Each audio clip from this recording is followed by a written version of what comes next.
এবারের পুজোর ট্রেন্ডিং শাড়ি হচ্ছে জামদানির ওপর লেস বসানো। তো আমিও একটু নিজের মতন করে ট্রাই করলাম। মিশো থেকে আমি কিনে নিয়েছিলাম এই লেসটা, কিন্তু কেনার পরে দেখলাম যে এটা কোনোভাবেই সেলাই করা যাবে না, এটা একটা আঠার উপরে বসানো লেস। তো আমার একটা ফ্রেন্ড সে সাজেস্ট করলো আমাকে এই আঠাটার কথা, তো আমি এই আঠাটা দিয়ে লাগিয়ে ফেললাম এই লেসটাকে এই জামদানিটার সাথে। আমার তো বেশ ভালোই লাগছিল, বাট কতটা যে টেকসই হবে কাচার পরে সেটা সত্যি আমার জানা নেই।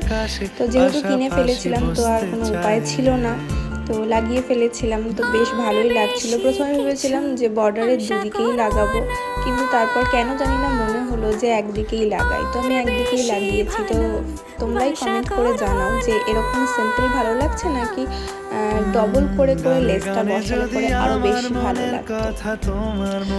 তো তোমাদের কমেন্টের অপেক্ষায় রইলাম। আজকের জন্য এই পর্যন্ত, আবার দেখা হবে নতুন একটা ভিডিওতে।